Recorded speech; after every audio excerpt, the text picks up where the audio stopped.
All right, good afternoon, everybody. Welcome to our webinar of the month. This is April the 28th, and we are talking about how to integrate technology to build trust and reach more people. And we are joined by Maria Martin from Design Appy. How are you, Maria? Hey, Jason. I'm good. Thank you for having me. Happy to have you here. So let's start and have you do just a quick introduction into who you are for our audience. Okay. So I'm an interior designer. I've been doing design for over 20 years. And my forte, on my next slide, I'll show you a little bit. My forte is new construction. So I've been working with a lot of builders, developers, and people who are business to business for a majority of my career. And I am also a part-time artist, and I am a mom, and I have like a very normal designer life, right? I'm in my car all the time. I'm responsible for doing weird random errands, and I have to really like live my life on the fly. And we also have to be as like billable and productive as possible. So over the last 4 years, when I started working for a builder and they were having me push through as many houses as I could as fast as possible for them, I decided to create a simple software program to make that just a little bit easier and to kind of help make these homeowners that I was working with more comfortable. So that's my background, and it just will kind of help you when you hear about what it is I'm going to talk to you about today, understand where I come from and why I took kind of like 1 year of work and turned it into a cause for some changes that I wanted to make in my working style. Okay. So let me ask you a quick question. Being a woman in the design industry, having to get out as many houses as you had to do, how was it working with the contract? From a man's perspective, we have a hard time sometimes dealing with the contractors on the field. How is it from a woman's perspective, having to work with the contractors, having to get these houses out so fast? So what I was doing is I was helping everybody get all of their decisions made, so that there weren't any back and forths, and so that they could get like a final number, and then they wouldn't even start construction until they had completed their task with me. But right now, the climate in the industry is poor service, not showing up like they say they're going to. I mean, I live in Austin right now, where the real estate is so crazy that you can't get a contractor to turn on their car for less than $1,000. So if you have like anything small that needs to get done, you better do it yourself. It's like not going to happen for you. And so I think the worst part for me was that it's not uncommon to be asked to come out and look at like a $20,000 paint job that someone else screwed up. And when you say you need to be paid $350 to get in your car and drive to the house, look at it, and make a paint suggestion, they look at you and think that that's astronomical. Right. And I have a really hard time with that because I'm usually spending 45 minutes driving there, and you can't really pick paint colors when you're not there on the site. So it's hard. You really have to prove your value. That's the one thing about this industry that for anybody is just, a lot of contractors we find is they have a distaste for designers, and you have to really prove that you know what you're talking about, or they're going to assume that you're just a designer and you just drew it, but you don't know how to build it. And so once you prove that, then you become a part of their club, and they're like, okay. Then they can't live without you. Right. Then they call you for everything, and realistically for me, most of the time I like know how much something is going to cost them to fix it.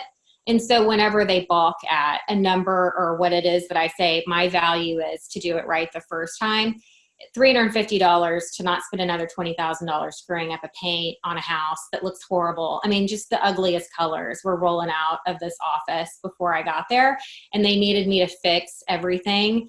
And when you're talking about days on the market, that's nothing, So once you prove your value, they will almost never stray from you. You Right. know, they will like want you in around for every chance you get. So anyway. So I was actually interested in this topic because integrating technology to build trust with the end user or the client, a lot of the times technology is a barrier. And that's usually, it's almost like an oxymoron where technology usually disconnects you from the end user or the client. So tell me a little bit how that happens. So we will talk about specific things that are done to try to save business owners time Okay. that are actually whittling away at trust, because people actually need like 8 elements to feel like the person that they're communicating with is all of the things that they need. And you can easily, with the technologies that are available to us from a business standpoint, start knocking out a lot of the elements that you need to have trust with your client. And so I want people to realize, don't get comfortable with those things. Mm-hmm. Do this instead. Like, technology actually is great and helpful, and it helps to prove your worth and your value faster if you're using it as a design tool.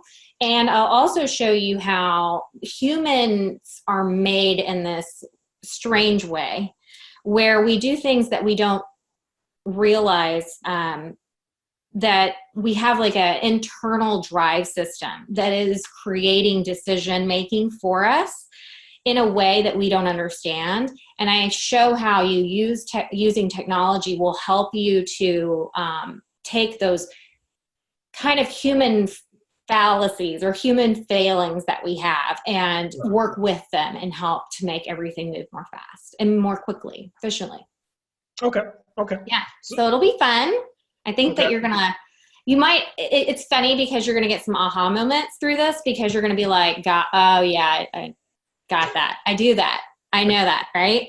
So let's just dive in and I'll go through it and y'all can ask questions as we go. Sure. Let's get started. Oh, and feel free, because we have a couple people on, feel free to, you can either ask questions now, and if it's integral at the time that she's talking, I'll interrupt her and ask her. If not, we'll have a Q&A at the end. Well, you'll be able to ask all the questions you have. All right? Okay, perfect. So first things first, we're going to talk about who is this person that I'm talking about. I think I want to clearly define who this is for you guys so that y'all know when y'all see this person, feel this person, and have this person in your environment, you know exactly who I'm talking about. And then we're going to talk about what these external things are that are going to impact their ability to make decisions or feel comfortable. And then we're also going to talk about what their internal factors are. And that is trusting you, right? Mm-hmm. And then I'm going to go over tools to help build that trust and how you can implement new things into your business processes to help build trust. And then we're going to just do a quick little rundown. I'm going to run a video of my app in use and kind of just talk how I created an app to do certain things and just kind of show you what all the app can do, but then also just talk through like how you could apply these tools, and now that you know the internal and the external factors that are impacting your client, through just having a drawing tool in front of your client. So we're going to go over all of that. Okay. So the first thing I want to talk about is our avatar. Our avatar is a person who's building over $1 million home. Okay. This person is a high earning, not rich yet. They're a Henry. This word was coined in 2004 through Fortune. And so based on a 2004 income schedule, it's $100K to $250 as a single, or $500K as a family income. So this is the person who is building homes, buying these nice condos, and doing all of these projects. Once again, I live in Austin, so there's a lot of high tech. And so these types of income values are common, which is just insane. I personally, our Starbucks couldn't even open today because they didn't have enough people show up to work.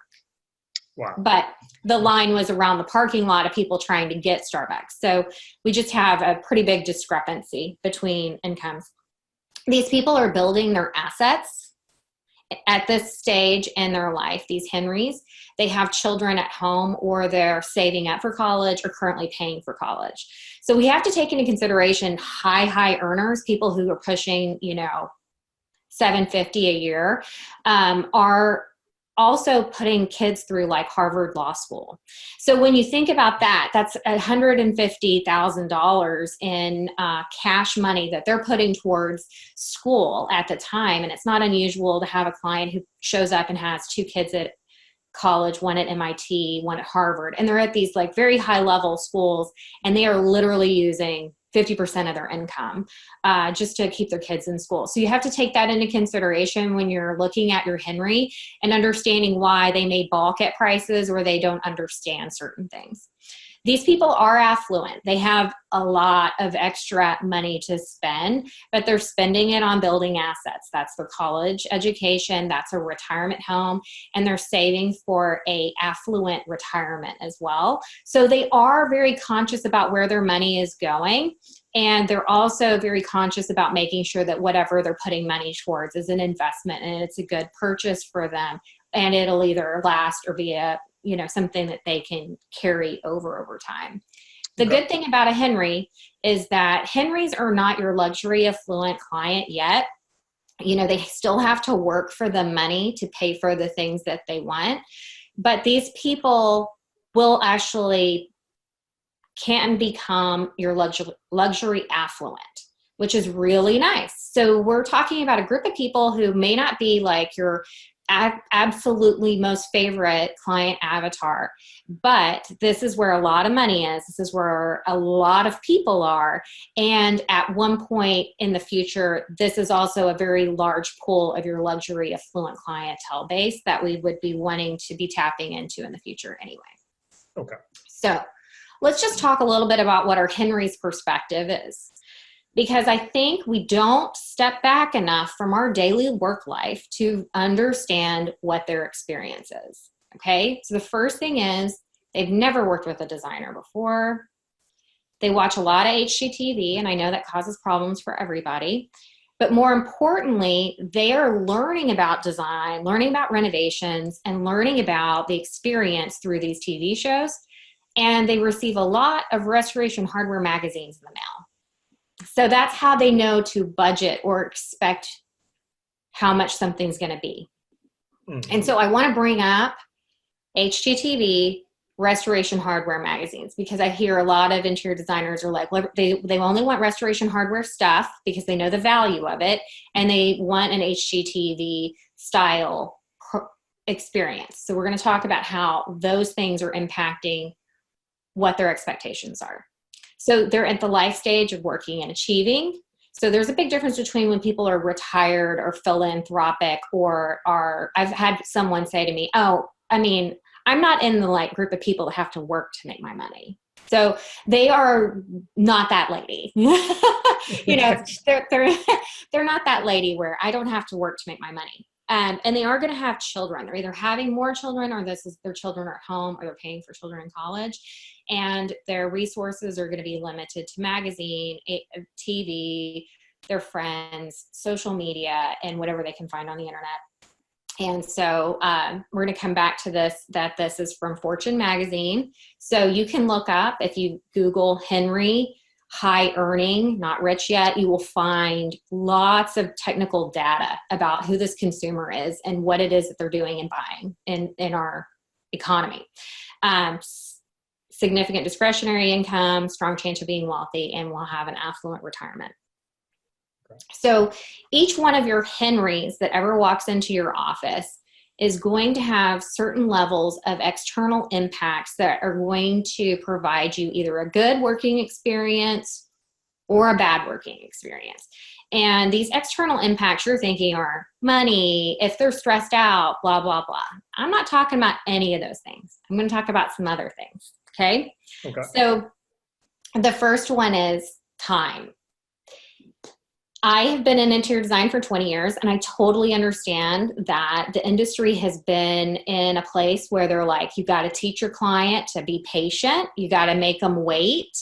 You need to let them know that 24 weeks is when they're going to get something, and just, it's going to be, and I understand that. I completely understand that we're dealing with people who, are, going to have to wait for things. But there's one thing that I think we should all understand, that as an interior designer, or Jason, you as an architect, like, how much time, if you were to sit in a face-to-face meeting with a client, how long could you sit and meet with them before you would completely max out and be like, I can't even talk about this anymore, I'm done? What was your number? For me personally, about no longer than about 2 hours for me. 2 hours. After about 2 hours, I'm starting to zone out. You're starting to zone out. Yep. Well, get this. Do you want to know what residential interior design clients need? An hour? 4 hours? Oh, okay. This is where the failings begin. Okay, so the first failing is 1 hour of design for someone is one HGTV show. How many HGTV shows do you think someone sits and watches back to back before they start to exhaust and tire about it? So the deal is, you have to understand that the max out number for people on design is 4 hours. The average interior designer wants to spend an hour face-to-face with their client. That's like giving them an appetizer of design and then wondering why they just spent the next 4 hours doing their own resourcing, their own product research, their own, budget through Restoration Hardware magazine, why they just spent 2.5 hours watching HGTV after they finished with you. So I don't like it when I hear or see people say, well, why are my clients shopping me? Why are there these problems? Well, are you using time in your best interest, or are you using it where it's fighting against you? Yeah. So giving an appetizer and not serving them a full meal is actually part of the problem. Did you know that your memory is time dependent? Okay. Interesting is 24 hours after a client appointment, they have forgotten 50% of what you presented to them. So this is why it is epically important to have both decision makers present at the meeting. If you have one person who's at the meeting, then goes home and repeats the 50% of the information that they remember, and then that person is like, not even getting the full story, and then they're forgetting it as well. So if you're meeting with someone and then you're planning to meet again in a week, they only know 10% of what y'all talked about without having to go back and review it over and over again. So if you think your client's already going to be spending an extra 3.5 to 4 hours every day thinking about the house over that 7-day period, you're also fighting against that they've forgotten everything. They forgot the reason why. So this is from the Ebbinghaus forgetting curve. These are the technical details on how much information is still retained after a meeting. So if you're thinking you just had a 4-hour meeting with someone, the following day, you're going to have to spend about an hour recapping 2 hours of information they've already forgotten. Now, so if you drag out the appointment. Oh, no, I'm just going to add, does this also account for handouts? Like if as you're meeting with the client, you actually have handouts and you're going over all of this and highlighting on the handouts, or is this just direct talk and not having any that they can actually take away? Correct. If there are no takeaways, they cannot remember. Okay. Correct, 100%. If you have handouts and photographs, you remind them, take pictures of everything so you remember what we talked about. You have to actually tell them to do that so that way they can look back, because they will forget. So this is all very interesting because I build on this. It gets super, this is my super sciencey weirdness. And just a quick thing, how we used to operate in the architect firm, we went to every meeting we have detailed handouts, and as we go over it in the handout so they know where it is. Because when we first started out and we had meetings, we didn't know about all of this. But we would see the next time we will meet with them, we'll spend half the time regurgitating what we went over the first time. And that was Thank you. Yeah. Thank you. There's science behind this. This is total reasons why you were having to do that. Exactly. And why, okay, you were at LSU. I think you should have been teaching them this while we were in school. Everybody needs this. This is great stuff. All right. So we now know that there's an external factor of time for each one of your clients. It's how much time do they need of design? How much do they want? Do they want a 4-hour appointment, or do they only want 30 minutes? You have to establish some level of momentum. Otherwise, if there's no need to make a decision, there's not going to be a decision made. And they need to have a reason for why they're doing stuff. You now know that their retention is time dependent, and that adds to how much time you have to spend recapping.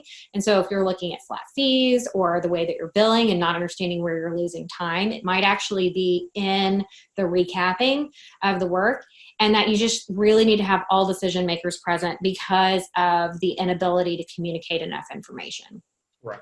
So one of the topics that Jason wanted me to really dive into is this idea of creating buy-in through techniques and tools and doing some things so that whenever you are working with your client, you get this agreement, you get their blessing, you get their approval, and there's actual sales techniques behind how and why we can create buy-in through those tools and techniques, not necessarily through them just seeing something beautiful. Mm-hmm. So your buy-in is going to be based on the factors of financial investment on their part, time investment on their part, some level of personalization, and then the fourth thing is repetition. It's so good. You're not going to believe some of this stuff. So I'm excited for you guys. You're going to be like, oh, wow, that's so cool. So first, they have to have a financial investment in whatever it is that they're paying for advice. If they are getting it for free, it has no value. And there's this great book, it's called Predictably Irrational, and it talks really in depth about that humans have impulse behaviors, and we evaluate and value things based on what it's in context with. So we're going to talk about, from this book, the story of William Sonoma.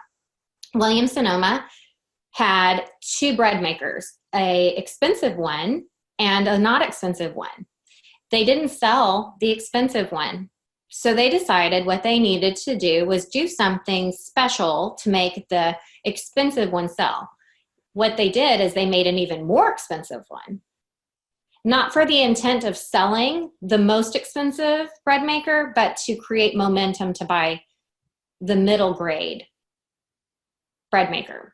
So the bread maker, the middle grade one that was considered an expensive bread maker to the consumer at the time, turned out to be the more reasonable one because it was less expensive than a super expensive one, and it was better than the low grade one. So that's how they created the value for the bread maker. Another example in Predictably Irrational that I like is the fact that most men don't even think twice about paying $5,000 for leather interior in their car. But if you were to tell a husband that he was going to spend $5,000 on a new sofa for his living room, he is going to be sitting in more often than he's sitting in his car, he will go, $5,000 for a sofa seems really expensive. But when you put it in context as to, hey, that Maserati you have sitting out in the garage has a $15,000 leather package in it, and you paid for that. So I'm a third of what it is that you're asking for, and you spend more time on your sofa than you are on your car. So it's this whole idea that you have to have comparisons. What is this located next to? If you don't have what something is located next to, your client is going to run and price shop you, because you didn't price shop yourself for them during the appointment. They have to see value in context, okay? Mm-hmm. All right, so value needs to be in context. There must be some kind of financial investment on their part. They also have to spend some time helping you. I know this is going to sound like totally bizarre, but the reality is there's an author I like, Alan Langer. He used to sell doors and windows at like a big box store or something like that, or he trained everybody at like Home Depot or something like that. And in his book, he talks about how he would sit down next to the person and use a checklist, and they would build their own budget, and they would, because they were participating in the building of the price, they would always click buy instead of being just, once again, something not in context that they are not participating in. The response to that is not going to be what you want. So you want to have the person that you're working with, your Henry, to give time investment. So you're going to want actively helping, co-building budgets, understanding like along the way, create activities to do with your clients during those 4-hour appointments that they really want to have with you. And then, they need to be present to see you work, even if it's just for a little bit. They need to see your problem solving abilities. So keep in mind, you want your client to have some time investment. Once again, I still feel like most design business models do not encourage this. So that's why I'm wanting to bring all of this stuff up. And then the level of personalization. I think we go overboard on personalization and don't do the time investment. We think, if we personalize things for them, they're going to be like so excited, then they're not going to say no. That's true. Personalization is important. Personalization is like pivotal for them. However, if you add in a little bit of time investment, or like their investment in what they know that they want to do to spend, it just is the package, the whole deal. So personalization is having something made for them, having them understand how it's going to be helpful, how it helps them. And when you can do this with someone, there's this amazing outcome that comes from this type of time investment, financial investment, and personalization. They don't want to change things. That makes sense. I like that. It's true. I promise. And it's weird because it doesn't seem like it could be this simplified, but it actually is. Like I said, I worked with 25 people. The only person I ever had to completely redo a house for was the one time a woman came in with her mother-in-law to design the house for her husband, and her husband wasn't present. And he came back in the next time and changed everything. But the other ones, no real changes. No, but that's true, because what you're talking about, what we see a lot, what we've seen in designers and that we've actually worked with that have had this issue is they'll have an initial meeting, then they'll have that next meeting, have to explain everything. Then they'll come back the third time with a design, and then the client didn't all the way have the buy-in on that design. And so now they're seeing all these changes or what you talk about, they didn't have all the decision makers in there. The husband was not involved until money became an issue. And then he became involved and like, I'm going to change everything. So yeah, right. And the wife is like, well, what do I need to do to please you? Can I change everything? And then the designer is sitting there going, who's in charge? What the hell happened? Right. And the thing is, you can still be in charge and like wow your client and get them through all of this process, but like pick baby little exercises that you can do with them that you can integrate into your business practice so that you can see how you can gain buy-in. So we're going to do, the next slide's going to talk a little bit about repetition. So we're going to find that repetition is actually super duper important. So what Jason was saying is how we have first time they ever see something's at a presentation. About a week later, they may get a digital photo via email. Day 3 or time 3 to see something is like maybe a digital visual that they've come up with on the stuff. There are these huge lags of time in between. And that person is looking online because they got 4 hours a day unless they're full-time employed thinking about their house. The weekend, relationship building time is all about houses. So those days that you're not working, your client is out shopping you or researching stuff. So you've got to understand that if your basic marketing profile says that a client needs to see something 8 times before they know it to be what they want, and we are naturally giving them 5 and they're over a long expanse of time, we're also not creating the buy-in. All right, so we just talked about that they need to have a financial investment, a time investment, they need to have some kind of personalization happening, and that they need to be kind of bombarded. They need to be given some repetition amongst the things that you're thinking about providing to them over and over again, so that you can be successful. you can be successful in your design. You can get across the design you want. You know, I put on there as like one of my jobs is genie.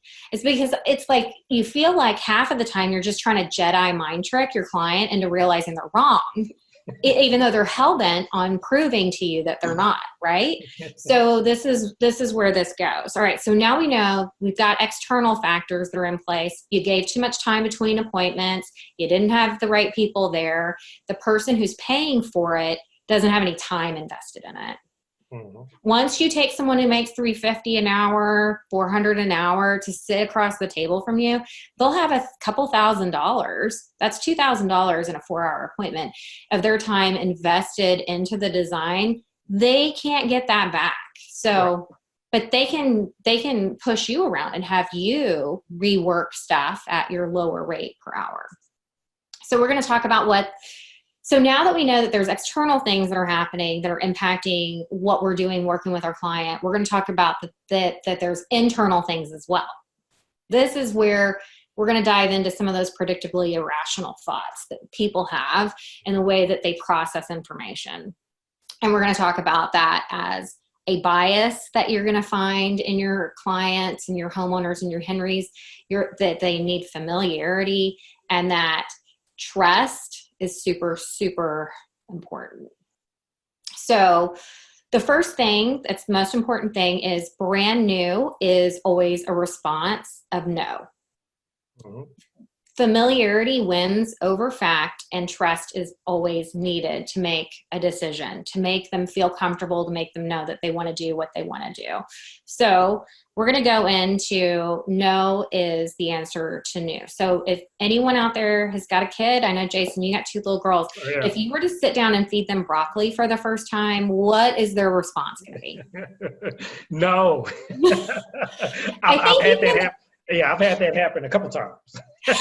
So, like, I think even in the baby books, they say you got to give a child something 5 times to get them to even have had so basically we are dealing with someone who's never worked with a designer before. They are unfamiliar with the process. They've been watching a lot of HGTV. Their only design experience is through a magazine.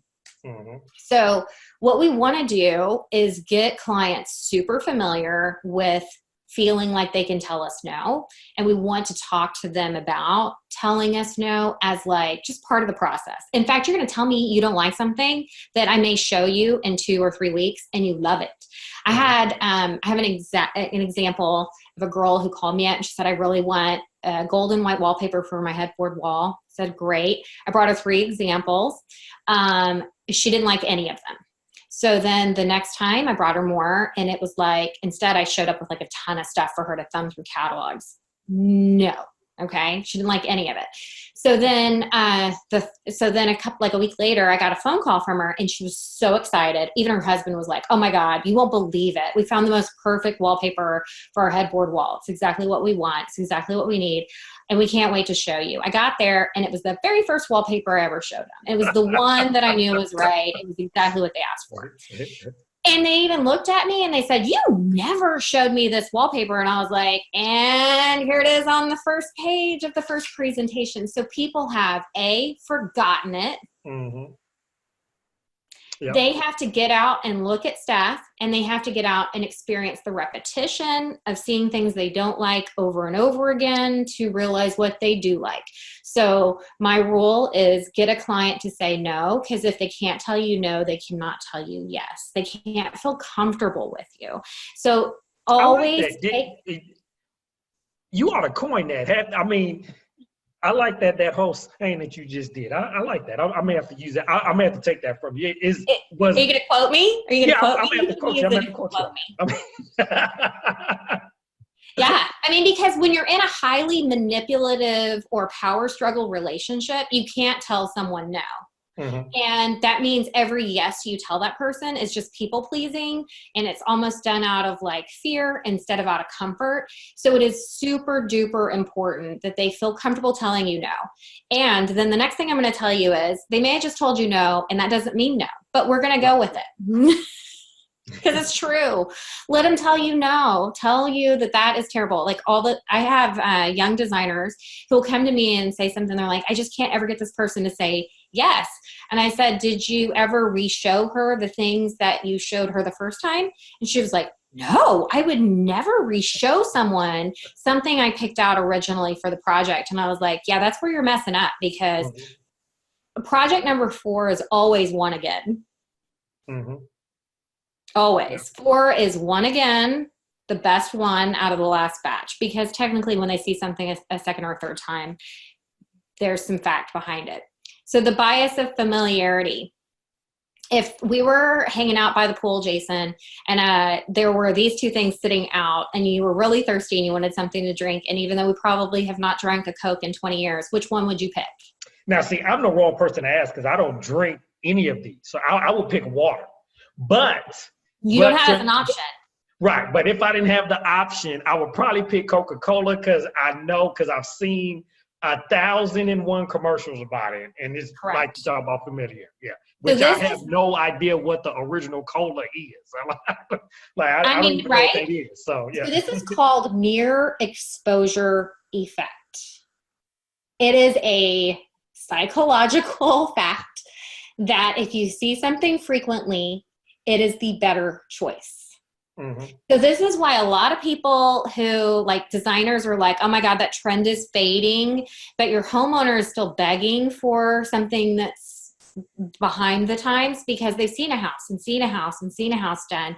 And as long as those houses were okay and safe, they still are going to go back to the old thing, because new is no. That makes sense. And because familiarity wins over fact. It's really quite bizarre, but remember how we talked about repetition before, and how we only see something 5 times and that marketing requires 8 times?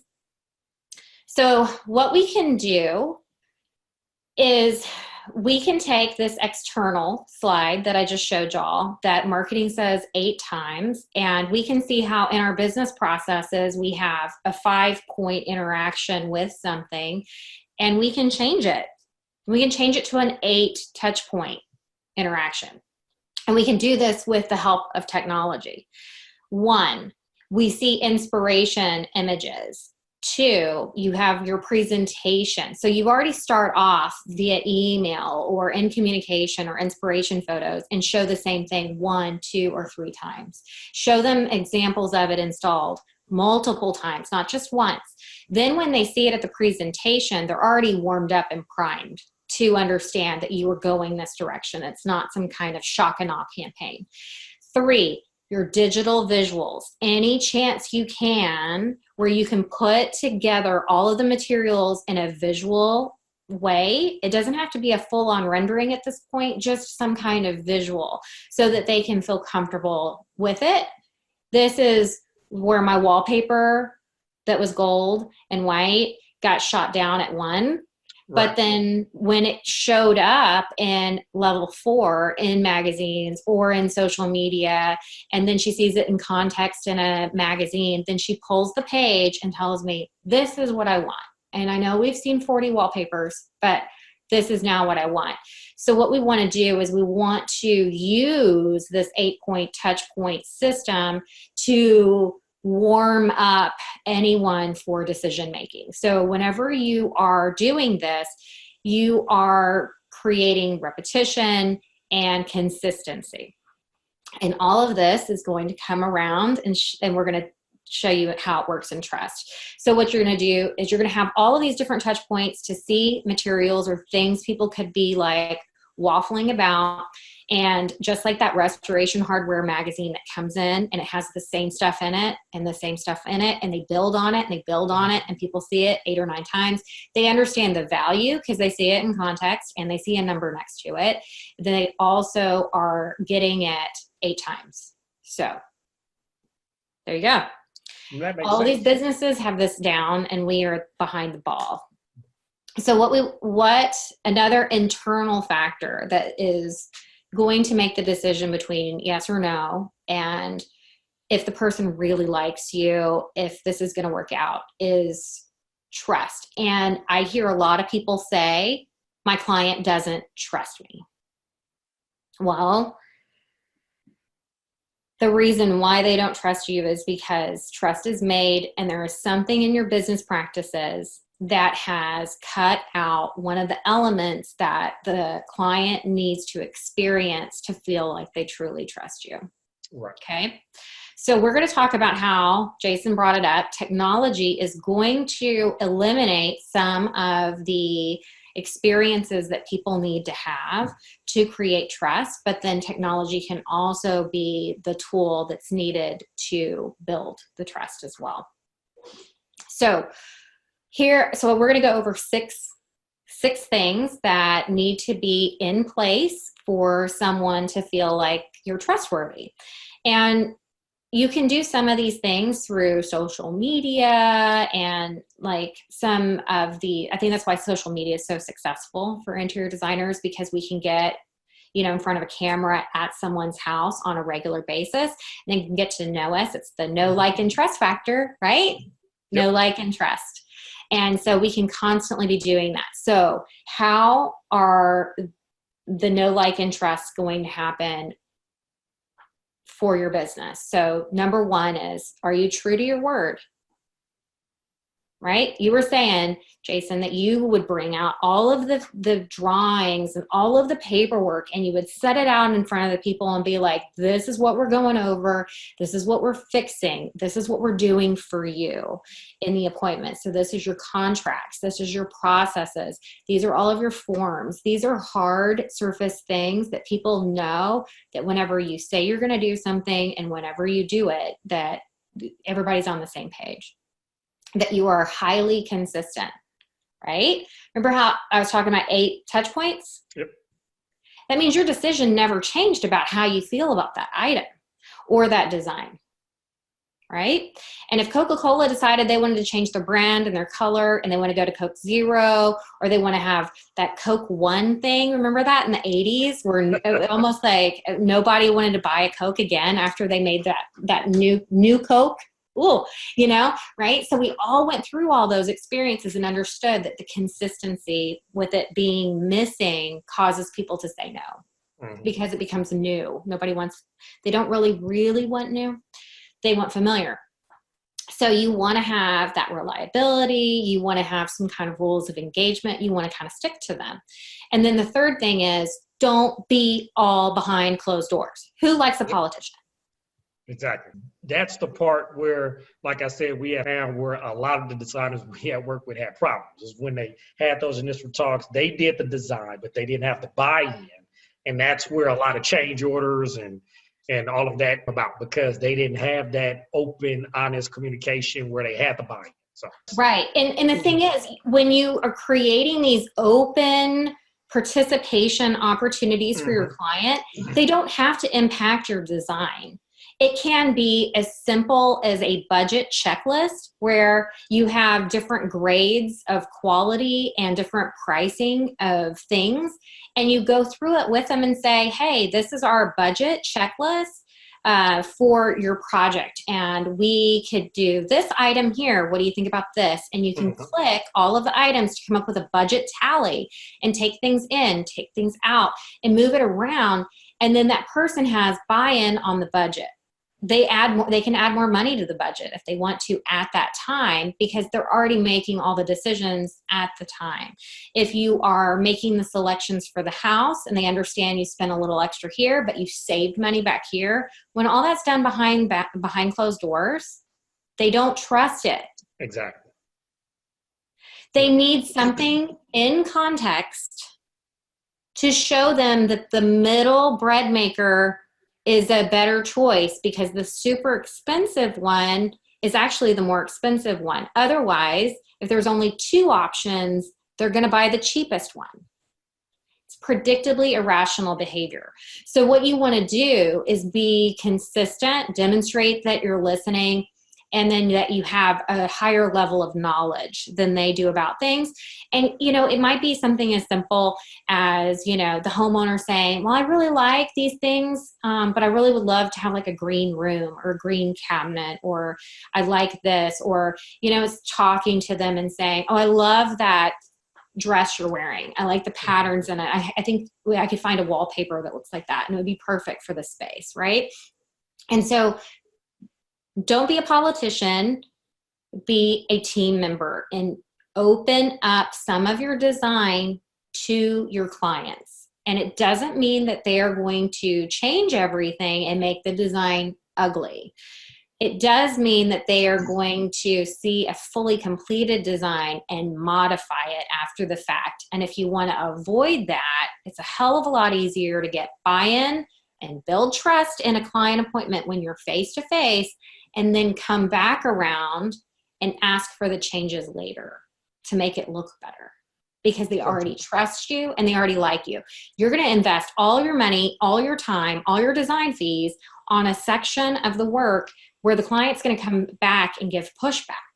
Whereas you could stop that by having them participate in the beginning in some simple, smaller things, create enough trust, create a building, bonding relationship, because your Henry wants a relationship with you. They want a relationship building experience. So you want to do that. And I can say that they want a relationship building experience because they didn't have Chip and Joanna on TV because they were the best designers in town. It was because of their personalities and how they work together. All of these HGTV shows are a husband and wife giggling and laughing and making more babies and cooking cookies at home, because that is what HGTV is selling, is a relationship. Okay, so this one right here on the left, the photo right here of me, you've got to show your feelings. Let that sink in for a second. How many things do we have implemented in our businesses right now to save time and energy that cut out the opportunity to ever show a client your feelings? Right? You have online schedule booking, prepay for your appointment before I come out. I'll text you when I'm on my way. We'll text confirm. The first time they ever see you is when they're face to face and you're in your home. This is where, when Jason says that, you got to be on camera and you got to do live video and marketing, you'll see growth. And if you're not going to see growth. This is where it comes from. It comes from showing your feelings. I found this to be a really interesting factor. I was just going to add here, we had one design client. We did a small, simple change that right after they do either a booking or a payment, it's a video of her thanking them, introducing herself to them. And she says that's seen a lot of growth and trust just from that one video. And it just a small, simple change of adding the video in so they can really get to know them. So yeah, that's so true. Huge. So what we've done is too much texting, too much online booking, no phone calls, no face-to-face time. So what we have to do, this is where technology can also help us. So for example, this webinar, I told Jason, I said, Jason, I want to be on camera. And I said, because I'm going to talk showing my hands. Because if I was like hidden behind it and I was like this the whole time and I was like clicking and I was like, you would be like, who is this person and why are they here, right? So instead I was like, Jason, I want to be on camera and I want to show my hands, because this is demonstrating how technology can help build trust, but you have to be applying it correctly. And just an FYI to everybody, if you haven't noticed, if you look at what Maria has on and you see the slides, you see they match each other. So just a point of consistency. Yes. Consistency. Correct. So what we want to do is add more of this back in. Have your clients come into the office, hang out with you, do a design charrette for their space, pull the fabrics, look at stuff. There's going to be a handful of people who are going to straight up be like, I'm overwhelmed. I don't want to see anything. I just want to see your top 3 things. And then there's going to be a handful of people who are going to be like, oh my God, this is so fun. You just got to figure out what that perfect balance is based on your type of client and what it is that they want to do. I found that I could pull 5 bathrooms for a house. And what we would do is we'd pull 2 and I'd say, which one do you like better? And they would say, I like this one best. Great. This will be your master bathroom. Da, da, da, da, da. This one, would you be open to that being your powder bathroom? Yes. Okay. Then we would pull the third, the fourth, and the fifth bathroom. And what would happen is they could swap the things out and around because everything kind of went together to start off with, but they were choosing which bathroom got what, even though I had already done the design. And it just makes a really big difference. That's that little bit of client buy-in. You can literally give your energy to your client if you're face to face with them by being like, oh my God, I'm so excited. Oh my gosh. Okay. You are not going to believe how amazing this thing is that I found for you. Don't tell your friends because I got the last one. It's so good. You're just, okay. I'm not going to say anything, but I'm really excited about this, right? So when you are that person for them, you add this level of fun, this confidence, this like enjoyable experience. If everything is digital, you're going to lose them. You're going to lose that. Yep. Right? Yep. So show them your feelings. Less text, more calls, and videos, show hands, face-to-face opportunities are so good for you. Communicating effectively. So this is another place where technology kicks in. If you can kind of teach your client how to work with you and that your budgets are aligned, right? Because you had them help build their own budget and that you can quickly show them solutions that reflect what they've been asking for. I find a lot of my clients ask for stuff they don't want. Okay. Right? I like this and I like this. Okay. And then you show it to them. They'll say, oh, but I didn't mean I really wanted it. Right? So what I like to do is do quick and easy, like with the iPad drawings and say, okay, so this is the wallpaper, this is the tile, and this is this countertop. What do you think about that? Is this still what you want?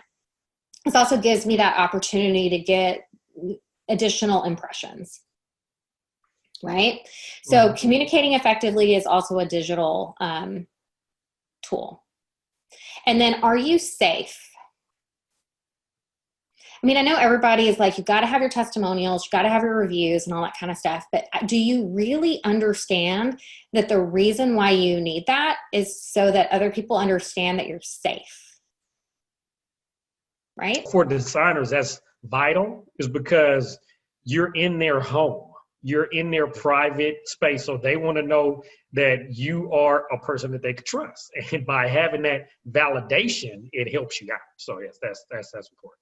Absolutely. So that is your social proof, working with them in the practice no, making sure that they feel comfortable telling you no and that they can feel comfortable telling you yes, and that maybe you are going to shift or change some things to help make it feel better for them, that you understand them, oh, you did say no to this in that context, but what about if I use it here? What do you think about that? Or what if I change this? Those are all things that people are like, oh my gosh, I'm so glad that you are listening to me, that you heard me say no, but you already know better than I do. And, it's amazing. I mean, like I have a client who is not being gentle and kind and sweet right now. But when I told her she was going over budget a week ago and I told her to rein it in and to stop doing some stuff, and she thought she was just going to get out there and get everybody whipped into shape and get her stuff done. And then it all blew up in her face. She is now the kindest person to me. And she now knows not to look at me sideways or have any issues. She was humble. We all went through that. Yep. You're like, oh my God, she actually was protecting me and not being mean. Yep, that's what we do. All right. So once again, these were 6 elements for trust that we talked about that people need, right? They need all 6 of them.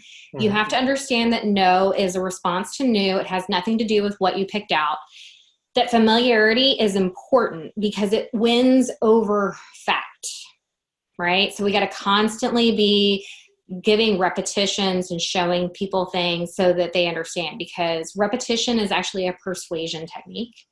And marketing businesses wouldn't be in business without it. And that you have to have trust, but it's actually up to you to build it. And if you leave one of these elements out, your feelings, your ability to participate openly and feel like everybody's on the same page, you are not going to have those elements in your working relationship. So let's just talk about a couple of passive and both passive and active tools that you could be using to help with this process. And some of the active tools you can use is, just like Jason said, bring a checklist. One of my best tools is to literally have all of the paperwork on the table so that they can see the gravity of all the decisions that are being made.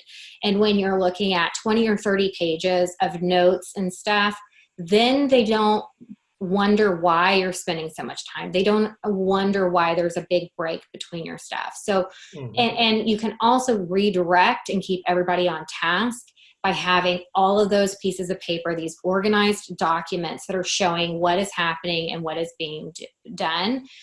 Work in front of your client in some capacity. This establishes your expertise. It helps you to become part of this bonding relationship that HGTV has showed that they need. And you get that time investment that's buy-in. And then you can allow for this growing belief in who you are as a character. And so I think that this is much more important than just like a bullet point under working in front of the client. But like, are you allowing for them to grow in their belief in you? Your capacity, your character. Because remember, these people are not luxury affluent yet, but they can become luxury affluent. This is your market of people who are going to become the rich.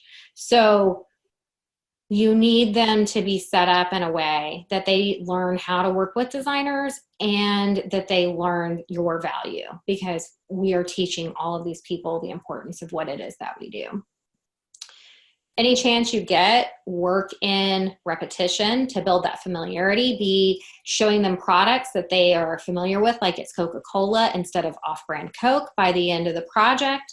And any chance you can, create more versions of the examples of what it is that the space is going to look like. So this might be renderings. This might be just like flat dimensional where all of the materials are on boards. It could be, a mood board, just multiple of it. Don't think that only one mood board and a rendering is going to get you to yes, when sometimes people need a little bit more than that. So give them that, like bridge it, give it more.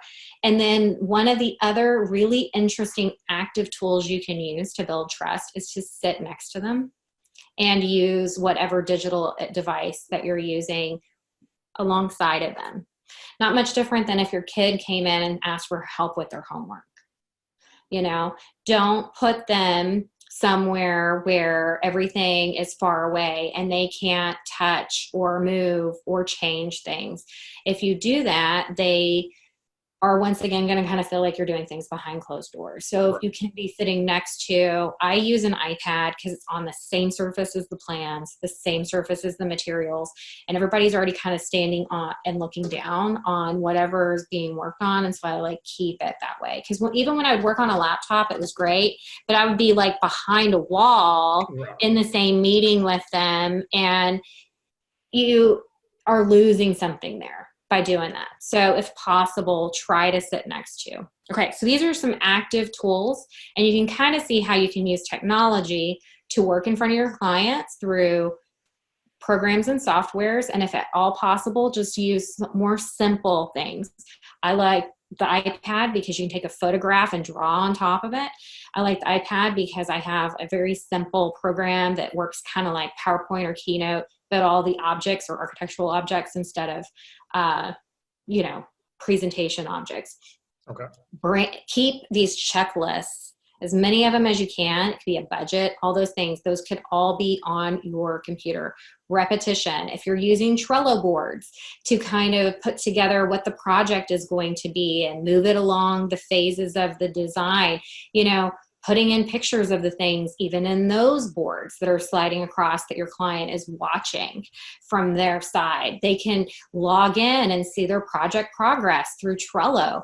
And, once again, that's not behind closed doors, and that is an open software that people can use, and then sitting right next to them in a meeting. Sorry, Jason, I think I'm already at 1 hour. Hang on, almost done. Oh, no, you're fine. You're fine. All right, so passive tools to help with the decision making is to use a 4-hour client appointment. If the client really wants a full meal, give them the full meal. Don't send them home after an appetizer and not expect them to work on more stuff after they're not with you. Use familiarity any chance you get. And then whenever you're working with someone, consider making their appointments back to back. Don't give yourself a break between the client appointments. If you can get work done with them, alongside of them, wedging their days together, it does not matter what kind of a pain in the butt client they are. You can literally make a really horrible client that you would normally not take on pretty efficient and effective in like a 3-day work period. If you just force them to be with you for those 4 hours, 3 days in a row, you can get, $1,800 worth of design fees and a sort of completed project pretty quick if you're open to wedging them into a window of time. And you also create this yummy momentum in your client appointments that keeps them going. They have buy-in, they have experience, time investment, and what they're doing is that they are going to now feel really, really comfortable with what's been selected because they've been part of the whole process. Familiarity, once again, of the 25 people I had come in 1 year, almost every single one of them was super duper surprised that all of the design work for the project was going to be done in office outside of appointments. They were like, you don't have any kind of like program or software that would allow me to like just visualize or see what that's going to look like. And it was like, nope. And so I made it because there wasn't anything, right? And so I'm just trying to constantly see like, what is it that's really happening out there and what are people asking for? And really, they just wanted to see like rendered elevations. They didn't need a full-on rendering. They just needed a rendered elevation. Plus, if it was to scale and it could be sent off to have built at the same time, it's like I got 2 birds knocked out with 1 stone. So give them an opportunity to have some ownership by having them with you. Consider collaboratively working with clients. Any type of opportunity to be participating also prevents them from wanting to change their mind, totally solidifies decision making.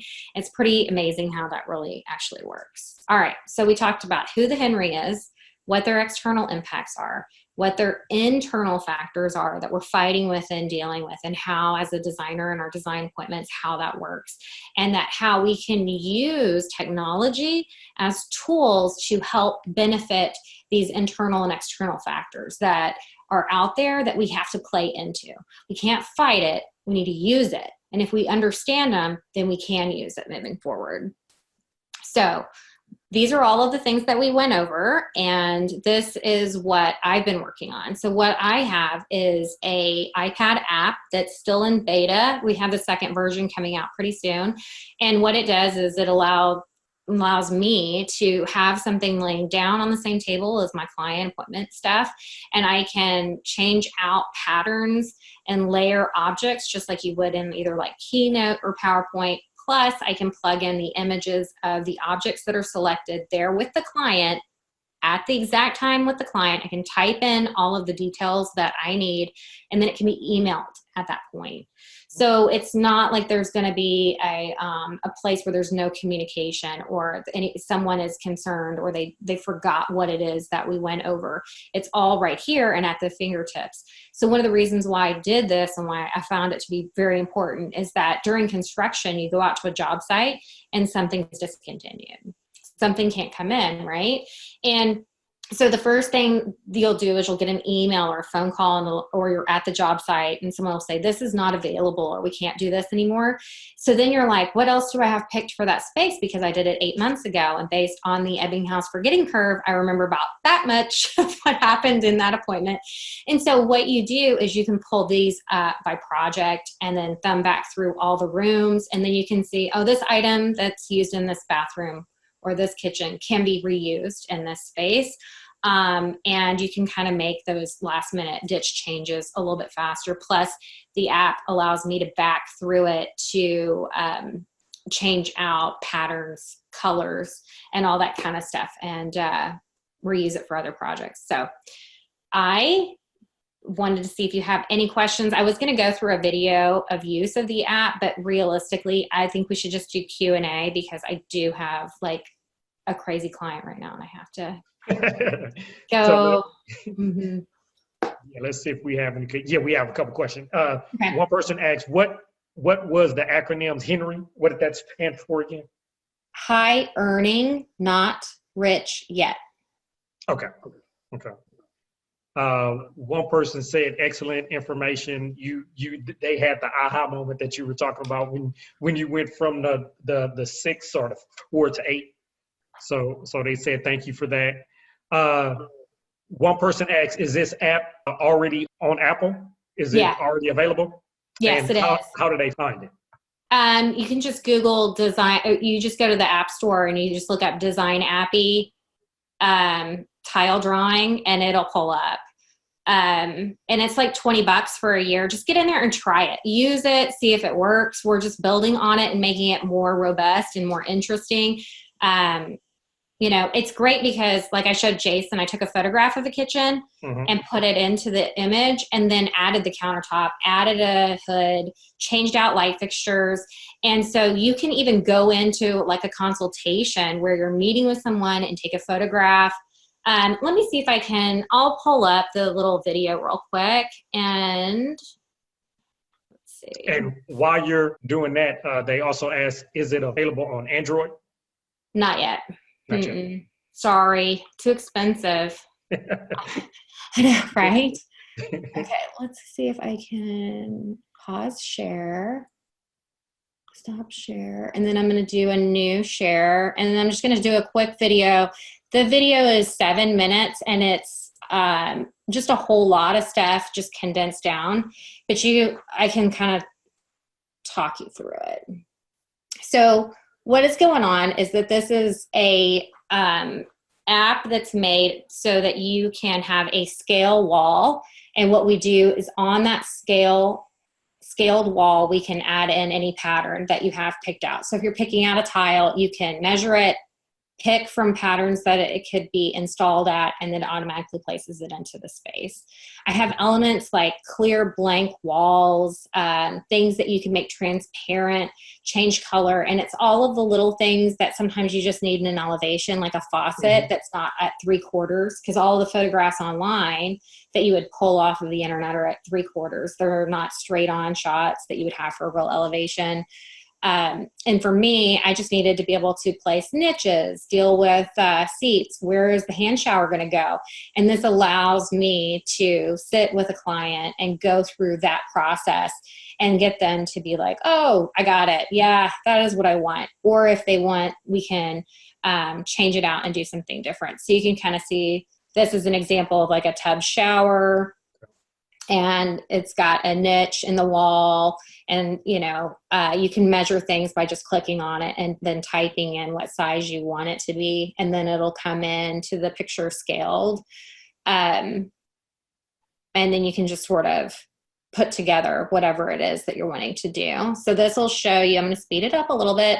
So I added an overlay so that the tile, since it was green, could be green. And then there's a spec sheet which you put your logo in, and then you have all the details on what you put into the program, and then you can type over here on the right hand side what you selected. So we're going to do a second example, vanity wall. And so in the vanity you add a base cabinet, it can be measured, and add photographs from your camera roll. So if you've got a photo from your camera roll of a slab that you picked out at a slab yard, you can show what it would look like if you put the slab over the whole entire wall of a space, or if it was just a countertop.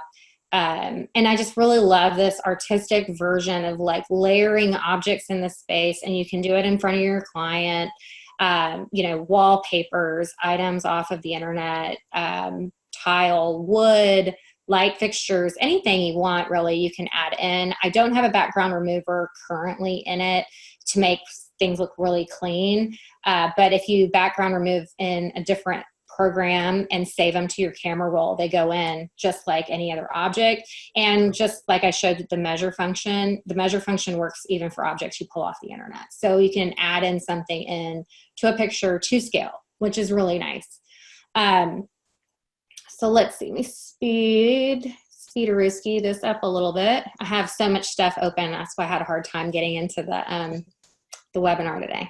So you can kind of see that there's objects that you need, mirrors, light fixtures, the toilets, whatever those items are, and everything can kind of be modified.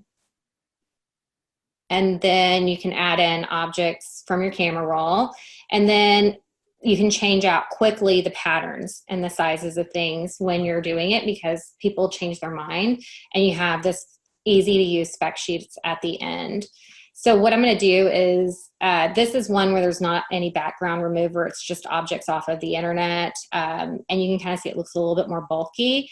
But when you are doing like a wallpaper or something, you can add it in.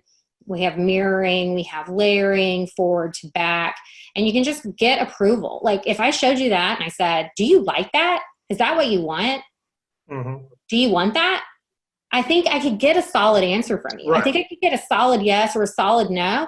And I also think that I could get from most of my clients, like, can we just change that one thing? And they don't feel weird about it. You know, they don't feel bad about, yes, I want to make that change, because the process went so fast.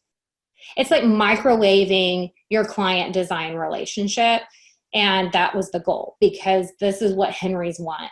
They want a microwaved version of what an interior designer can provide. And they want it to be quick and fast and easy. So we have spec sheets. They can be horizontal, vertical, whatever you want. You can email everything out. And then I'm going to show you, there should be one in here. This is this kitchen I showed Jason. Mm-hmm. And you can just sort of see that each item in this picture is just an element from the app, that you can just layer everything in so that you can make it look like something different than what it is. And you can do it all kind of in real time. This little kitchen, I was on a video with Jason and I made it in 10 minutes. And so you can just kind of see that it doesn't matter what you're dealing with. You can just put objects in over the top of it.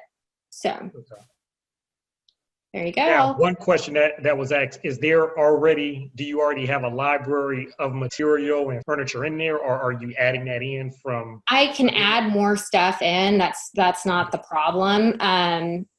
It's just your camera roll is going to be your greatest library of things you want to add in, which is really nice, because then the app is customized just to you. But yeah, it's got faucets, sinks, toilets, appliances, things like that are helpful. But realistically, anything you want that you can crop down and keep stored in your camera roll could always be drug in and stuck into the space. Okay. A whole lot of great information. Thank you. Awesome. Aha moment. So I think that was the last one. So if they want more information, how do they get in contact with you? Well, I am, I have the app. And Jason and I actually do a clubhouse together on Fridays where we talk about this stuff. We're going to have one this Friday if anybody wants to come.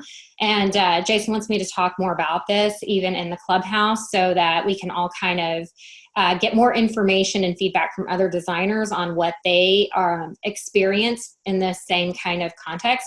And then I have a more fully developed ASID CEU that is coming out in June that will be covering more of this and a little bit more in depth. And then it has like a business application version of it, so that people understand how you would do each one of the steps. And it would sort of help to make, junior designers. It doesn't necessarily have to be the lead designer in the office, but it could set up a junior designer for success and help do that scalability aspect of an interior design business. Awesome. Well, Maria, I believe that was all of the questions, and I thank you for your time. Thank you. And so this will wrap up this webinar, and next month we're going to talk about how 3D renderings can amplify your design. So that's going to be the webinar for May. So hope you all can attend that one. And any questions at all, feel free to reach out to Maria. Like she said, join our clubhouse event, which she's going to talk more about this information or reach out to her directly. And we hope you all have a great day. All right. Thanks, guys. Thank you.